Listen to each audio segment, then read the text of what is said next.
மாநிலத்தை சார்ந்தவர்கள் கூட இது என்னப்பா ஒரு பஸ் ஸ்டாண்ட ஏர்போர்ட்டை மிஞ்சுகிற வகையில் இருக்குன்னு வியந்து போய் வீடியோ போடுகிற திருச்சி பஞ்சப்பூர் கலைஞர் நூற்றாண்டு பேருந்து முனையம், அது பக்கத்திலேயே பேரறிஞர் அண்ணா கனரக சரக்கு வாகன முனையம்.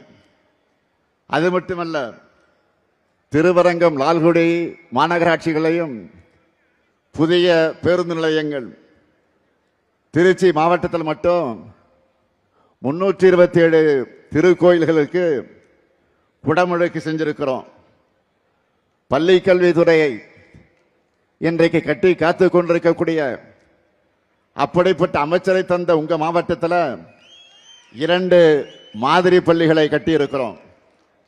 உங்க மாவட்டத்துக்கு மட்டுமே நம்முடைய நேரு அவர்கள் 9 கூட்டு குடிநீர் திட்டங்களையும் 18 மறுசீரமைப்பு குடிநீர் திட்டங்களையும் செஞ்சு கொடுத்திருக்கிறார்.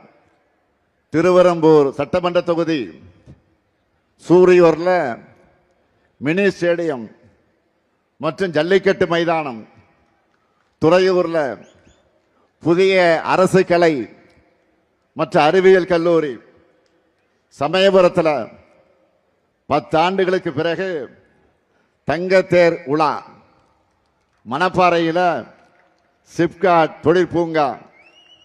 இது மட்டுமல்ல, கூடிய விரைவில் நம்முடைய திராவிட மாடல் 2.0 ஆட்சியில் அதனுடைய தொடக்கத்தில் திறந்து வைக்க போகக்கூடிய பெரிய திட்டங்கள் என்னன்னு இப்போ சொல்றேன்.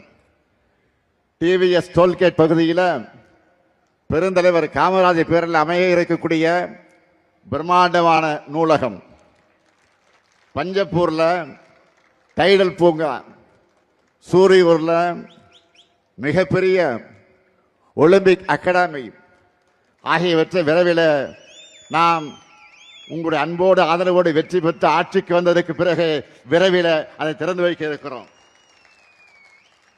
நான் சொல்லியிருக்கக்கூடிய அனைத்தும் மகா திட்டங்கள்.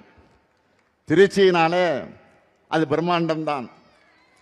அதனால தான் உங்க மாவட்டத்தில் இருக்கக்கூடிய எல்லா தொகுதி மக்களுக்காகவும் இப்படி பிரம்மாண்டமான திட்டப்பணிகளை நாம செஞ்சு கொடுத்திருக்கிறோம்.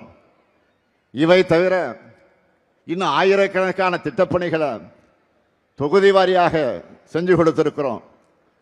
தலைநகர் சென்னைக்கு சவால் விடுகிற வகையில் திருச்சி இன்றைக்கு தரம் உயர்ந்து வந்து கொண்டிருக்கிறது. எதுவுமே இல்லாத இந்த ஆட்சி என்னையா வெக்கக்கேடான ஒரு ஆட்சி. நீங்க இதை போட்டுக்கிட்டு மக்கள் இந்த 2 கட்சிகளும் திமுக காங்கிரஸுக்கு சரியான பாடம் போட்டணும் தான் என்னுடைய ஆசை.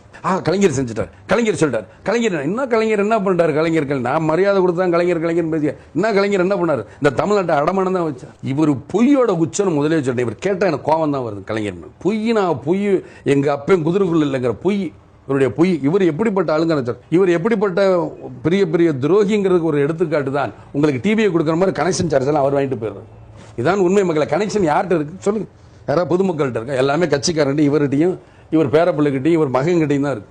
இதுதான் உண்மை. ஏன்னா அப்படியே கலைஞர் அப்படியே தமிழ்நாட்டு மக்களுக்காக அப்படியே அள்ளி இறைக்கிற மாதிரி இவர் ரொம்ப யோகியர் மாதிரி பேசுறது. ஆனால் இது தயவுசெய்து பேசாதீங்க. நான் வச்சிருக்கிற திட்டம் ஏழை மக்களை தங்கத்தட்டில் தாளாட்டணும்னு நான் நினைக்கிறேன். நான் இன்னைக்கும் சொல்றேன், இவர் தமிழ்நாட்டின் ஒரு சாபக்கேடு நான் சொல்லியிருக்கேன். ஏனென்றால் இவர் இருக்கிற இல்லீகலான பர்சன், அதாவது தப்பு செய்யறவங்களுக்கு புறம் துணை போறவர் தான் இந்த கலைஞர். உங்களை மாதிரி இருக்க ஏழைகள் இவங்க வந்து உழைச்சு சம்பாதிக்க ஊரை உலையில போட்டு சம்பாதிச்சவங்க இவங்களுக்கு ஏன் காசு கொடுக்கணும்? விடமாட்டேன் மக்களே. நிச்சயமாக தேசிய முற்போக்கு திராவிட கழகம் வந்து அவங்களெல்லாம் பிடிங்க உங்கள்கிட்ட காசு மாதிரி ஒன்னா எந்த ஊழல இருந்து உங்களுடைய குடும்பத்தையும் ஒன்னையும் காப்பாத்துறேன்னு சொல்லும், உங்களுடைய கட்சியும் காப்பாத்துக்கிறேன்னு சொல்லும் பொழுது இவர் இதை மாத்திரமா விட்டு கொடுத்தாரு, என்னென்னத்தையும் விட்டு கொடுத்தாரு, எல்லாத்தையும் தமிழ்நாட்டையே விட்டு கொடுத்தவர் தான் இந்த கலைஞர். அதனால பொதுக்குள்ள தீர்மானம் போடுறதுன்னு பெரிய விஷயம் கிடையாது. திமுகவும் காங்கிரசும் மோசமான கட்சிகள் விமர்சனம் பண்ண ஊழல் பெருகி இருக்கிறதுனால தான் இவ்வளவு பிரச்சனை. ஏன் ஸ்பெக்ட்ரம் மாத்திரம் சொல்றீங்க? கல்மாடி இல்லையா? காமன்வெல்த்ல எவ்வளவு ஊழல் பண்ணார் அவர் இல்லையா? லலித் மோடி ஐபிஎல் கிரிக்கெட்ல எவ்வளவு ஊழல் பண்ணார் அவரை பிடிச்சாங்களா? சவானை பிடிச்சாங்களா? அந்த ஆகர்ஷன் வீட்டு வசதி அதுல எவ்வளவு ஊழல் இருக்கு? சாதாரண படிப்புல இந்த ஏழை மக்கள் வந்து நடுத்தர மக்கள் வந்து பணக்கார மக்கள் யாராக இருக்கட்டும் அவங்க படிப்புல கேத்தன் திசாய் தங்கமும் கோடி கோடியா பணம் எடுத்தாங்களா அவங்க இல்லையா? ஆக அடிக்கிட்டே போலாம் மதுகோடா இல்லையா? இவங்க எல்லாம் இன்னைக்கு விட்டு வச்சிருக்காங்க. அப்புறம் இதற்கு மேல என்ன? ஸ்பெக்ட்ரம்ல இன்னைக்கு வந்து கிட்டத்தட்ட 1,76,000 கூட எத்தனை சைபர்னு தெரியலங்கிறக்கா நேற்று ஒரு பத்திரிகை எழுதியிருக்கு எத்தனை சைபருங்கிறது கூட. ஆக இவ்வளவு தூரம் இருக்கும்போது இதை மாத்திரமே செய்ய முடியாது. மொத்தத்திலே நடப்பது ஊழல் ஆட்சி தானே. ஸ்பெக்ட்ரம் மாத்திரம் ஏன் சொல்லணும்? அதுல மட்டுமே ஊழல் பண்ண மக்களுக்கு தெரிகின்ற ஊழல். இன்னைக்கு விலைவாசி என்பது ஒரு ஊழல், பெட்ரோல் டீசல்ங்கிறது ஒரு ஊழல். அதுல கூட இவர் 30% வரியை போட்டிருக்காரு. 10% 15% வரி போட்டா மக்களுக்கு எவ்வளவு குறைமை செய்யறது கிடையாது. எல்லாரும் குடிக்க வச்சு வரி வாங்குறதா இவருடைய வேலை. இவருடைய புத்திய குறுக்கு புத்தி.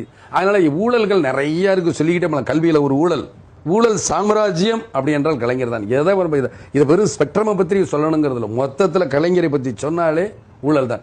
எப்படி உண்மை சொல்பவனுக்கு ஹரிச்சந்திரன் சொல்றீங்களோ, ஊழல்னா கலைஞர், கலைஞர் என்றால் ஊழல். அதனால இதை பத்தி பேசினாலே போதும். கலைஞரை பத்தி பேசினாலே மொத்த ஊழலை பத்தி பேசுற மாதிரி தான்.